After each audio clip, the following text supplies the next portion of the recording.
प्रधानमंत्री नरेंद्र मोदी ने अपने संसदीय क्षेत्र वाराणसी में काशीवासियों को 1565 करोड़ की सौगात दी है। इसके साथ ही पूर्वांचल के पहले क्रिकेट स्टेडियम का शिलान्यास भी किया। बता दें कि कार्यक्रम स्थल तक प्रधानमंत्री मोदी खुली जीप में काशी के लोगों के बीच पहुंचे। इस दौरान मुख्यमंत्री योगी आदित्यनाथ भी उनके साथ मौजूद रहे। प्रधानमंत्री मोदी ने काशी सहित उत्तर प्रदेश के 16 अटल आवासीय विद्यालयों का भी लोकार्पण किया। उन्होंने कहा कि हमारा देश विकास की मार्ग पर बहुत ही तेजी के साथ अग्रसर हो रहा है। खिलाड़ियों को अब कहीं दूर नहीं जाना पड़ेगा।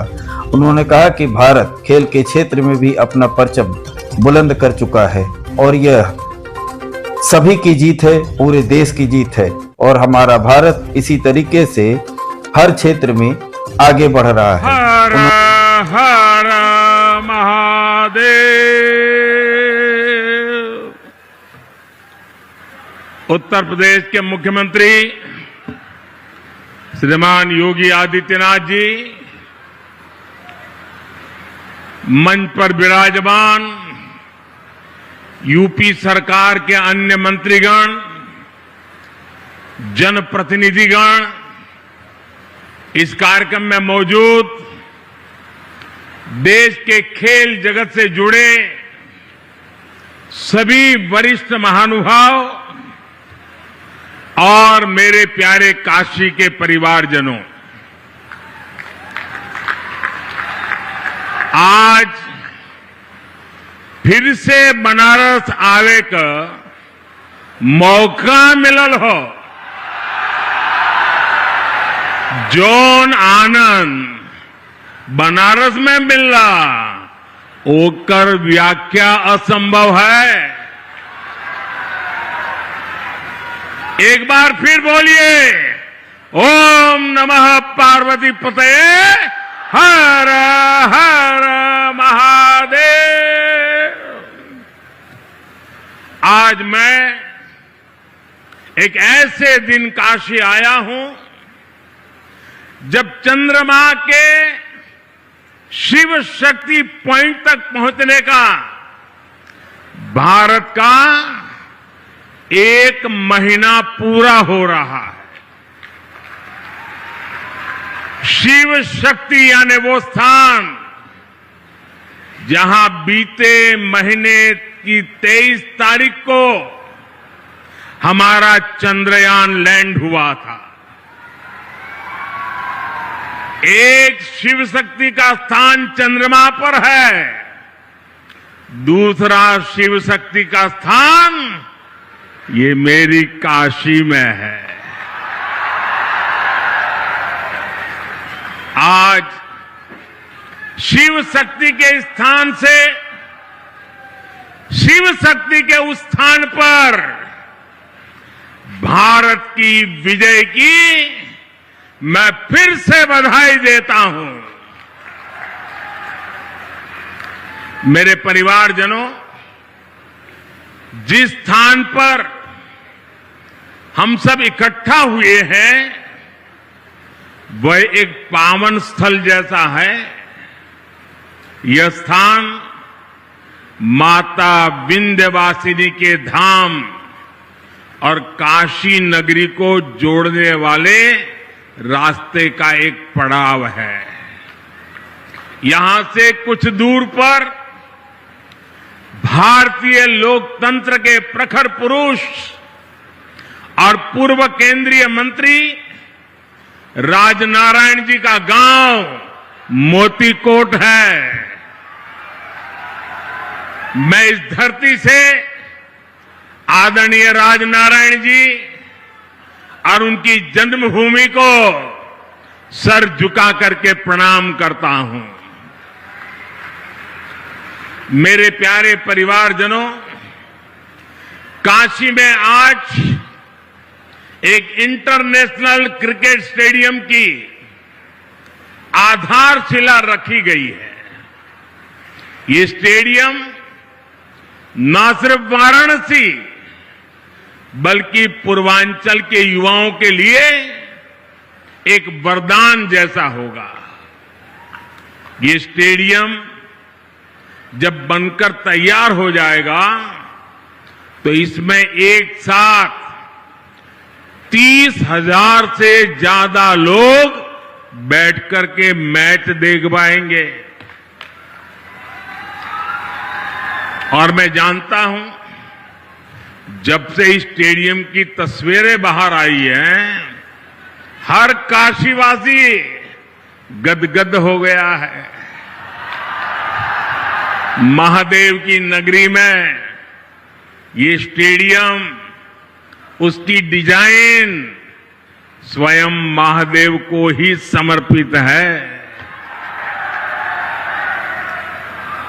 इसमें क्रिकेट के एक से बढ़कर एक मैच हो गए। इसमें आसपास के युवा खिलाड़ियों को अंतर्राष्ट्रीय स्तर के स्टेडियम में ट्रेनिंग का मौका मिलेगा और इसका बहुत बड़ा लाभ मेरी काशी को होगा।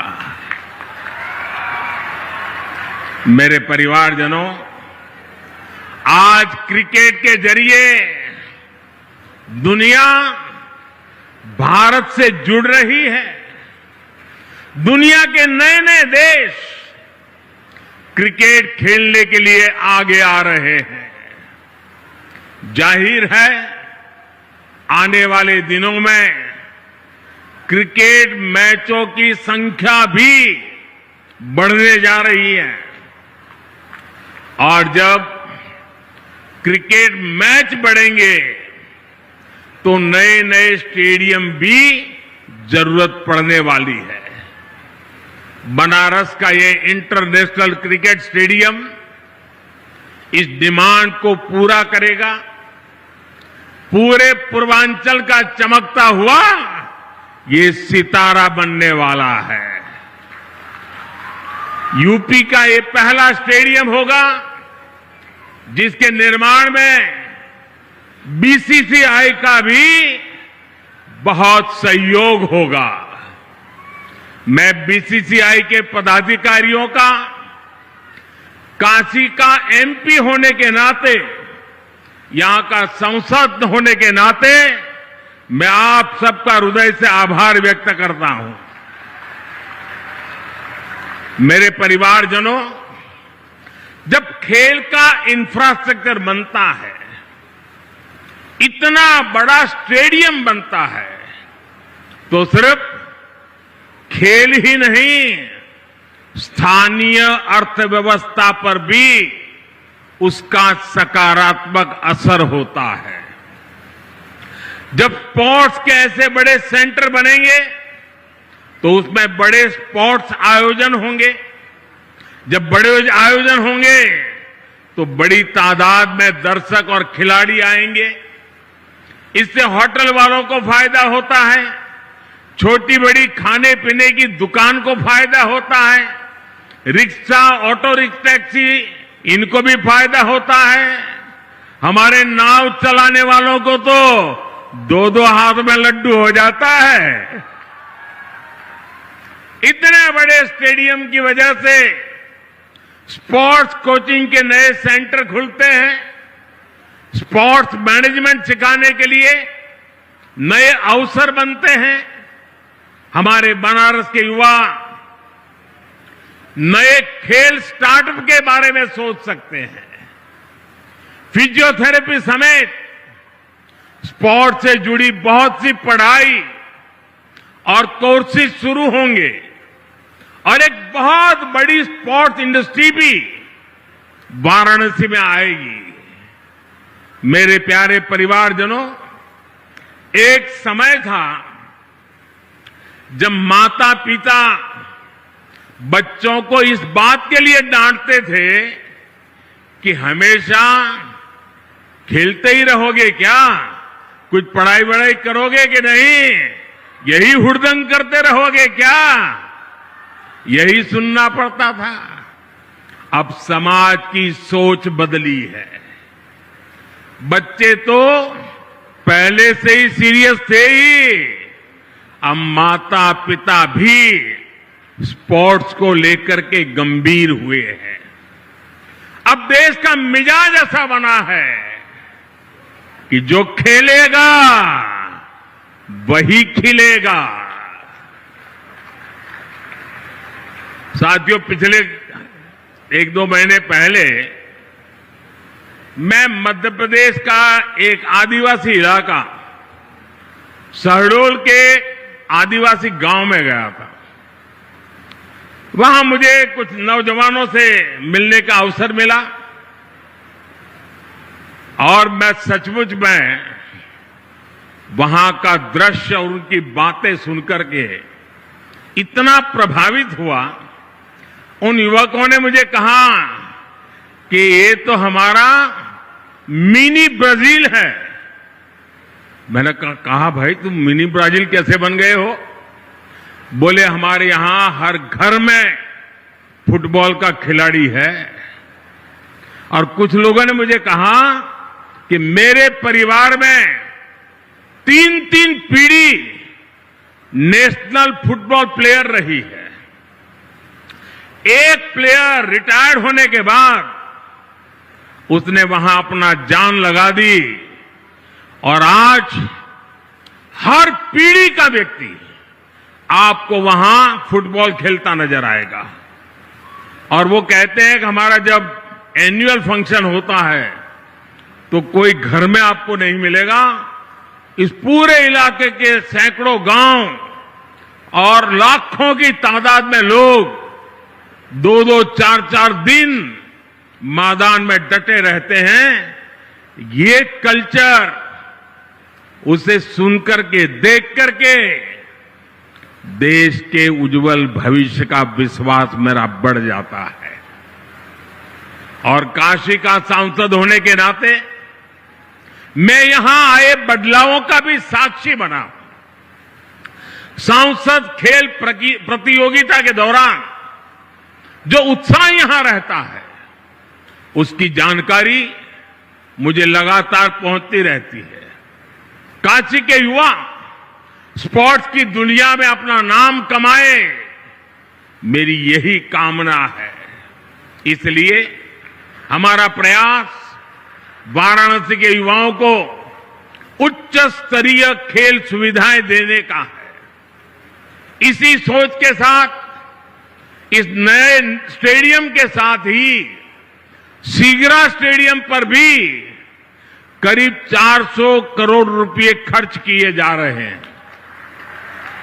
सीगरा स्टेडियम में 50 से अधिक खेलों के लिए जरूरी सुविधाएं विकसित की जा रही है।